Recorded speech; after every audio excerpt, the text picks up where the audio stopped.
Today we are going to be looking into the world of semiconductors, and the first component that we are going to deal with is the diode. Now, a semiconductor kind of says what it is in its name. Sometimes it conducts, sometimes it does not, hence why it is a semiconductor. So with diodes, the symbol for a diode is this, where this end is the anode, and this end is the cathode. Now, for the diode, what happens is if current goes in a certain direction, it conducts, and then we cannot put current in the other direction. Now, from this, it's very easy to see which way the current will go because the triangle for the component symbol really points to the direction that the current will go. So we will have current going left to right. Now, because of the direction of the current, we will have our polarity like this because we will have a voltage drop over the diode. Now, in relation to the current and the voltage of the diode, what happens is that if we look at that plot, current versus voltage, as we apply more voltage, we get this exponentially increasing current going through it. Obviously, it doesn't continue forever. At some point, we would burn up the internal material of the diode, but for all general sake, the current raises exponentially. And the equation that's given by this is this current as a function of voltage is equal to I naught times this exponential, where you have e to the q times Vd over kt minus 1, where I naught is your reverse saturation current, which is usually on the order of 10 to the minus 12 amps. Vd is the voltage over your diode, q is the charge of your electron, k is the Boltzmann constant, and T is the temperature in Kelvin. Now, Q over KT is approximately equal to 39.6, and this allows us to start doing some circuit analysis with the diode. So the question is, if we have a circuit like this, what is the voltage over the diode? We don't really seem to know because we don't know the current, and we can't know the current unless we know the voltage. So let's just recall that the current is equal to I naught times E the Q times Vd over KT, and then we have minus 1. Well, since this Q over KT value is pretty large, for reasonable values of voltage that we can assume over the diode, assuming that there is some positive voltage drop, we can say that this is approximately equal to I naught e to the QVD over KT.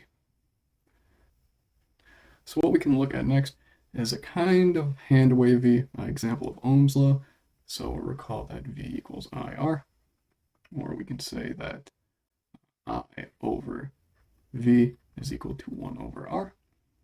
And from that, what we're actually going to do for the diode case is take the derivative of the current with respect to the voltage, and we are going to call that the inverse of the dynamic resistance, where the dynamic resistance is this RD, and what that is Q over KT times I naught e to the Q Vd over KT.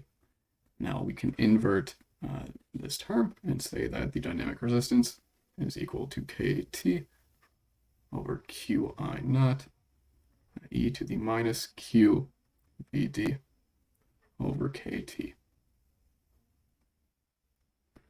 From here, we can actually set up a KVL loop. So we will say that V minus IR minus the voltage of the diode is equal to 0.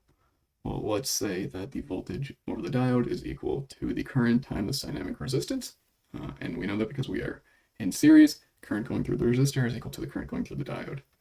That allows us to say V net V minus I times R plus RD is equal to 0. Now, if we plug in this value for I and this value for the dynamic resistance, what we get is that V minus I naught e to the QVD over KT times R plus KT over QI naught e to the minus QVD over KT equals 0. And we can simplify this a little bit by multiplying inside the parentheses for this term.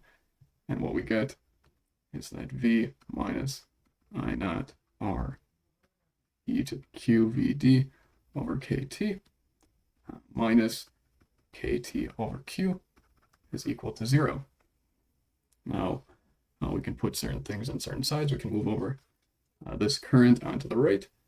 And what we can say is that V minus KT over Q is equal to I naught RE to the QVD over KT. And now we can start to work with natural logs.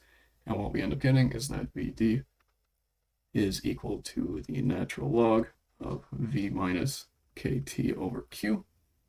That's going to be over I naught times R. And then this whole thing is multiplied by KT over Q. Now what happens next is we can start to plug in some values for voltage and resistance and see if we start to get some kind of uniform value for this voltage diode. So if our source voltage is 1 volt and our resistor is 1 ohm, VD is equal to 0.7 volts. If our voltage is equal to 10 volts and our resistance is equal to 1 k ohm, voltage over our diode is approximately equal to 0.6 volts. And if the voltage is 50 volts and the resistance is 20 ohms, the voltage over the diode is approximately equal to 0.73 volts. Now we can do a ton more values, but 3 seems to be fine. We covered low voltage, high voltage, low resistance, and high resistance, and most of the combinations. And what we can say is that the voltage over the diode is approximately equal to 0.65 to 0.7 volts for all cases. Some places will say 0.65, some will say 0.7 volts. Either are generally good to use. Now, we can plug that into this equation here and see that we can just simply rearrange this as V minus VD over R is equal to I. And that's a very simple formula to get the current out of. So we know our source voltage, we know our resistance, we can estimate our voltage over the diode as 0.65 or 0.7 volts, and then we can get the current through the circuit. So in most, if not all applications, you can assume that the voltage over the diode is the 0.65 to 0.7 volts. Now we can look at another kind of diode, which is the light emitting diode. So the symbol for the light emitting diode is similar to the diode, except we have a squiggly line coming out of it, or sometimes it's a straight line, and this represents the photon that is being emitted from the diode. So again, we have our anode and cathode and our polarity, and because the LEDs are made with a different kind of material than the diodes that we just looked at, we can expect a different voltage drop based off of those materials. So for a red LED, the voltage drop is approximately 1.8 to 2.2 volts. And then for a blue LED, the voltage drop approximately equal to 3 to 3.3 volts. And there's many things that impact the voltage drops over LEDs. It can be the current going through it, obviously, the temperature of the LED. There's several more factors, and that's why we get this range of 1.8 to 2.2 volts, a more wider range than with normal diodes. So now if we have a circuit where we have a source, a resistor, and then an LED, and we'll put our arrow going straight for now. If we have some current, we know that we can say V minus IR minus V LED is equal to 0 from KVL, and then we can see that V minus V LED over R is going to be equal to the current. And when we increase the current, we increase how many photons the LED is putting out. So what we can see here is that if we have a blue LED or a red LED, we will have a different amount of current going through it. So next time, we're going to talk about 2 more semiconductor devices. One is the transistor, and another is a MOSFET.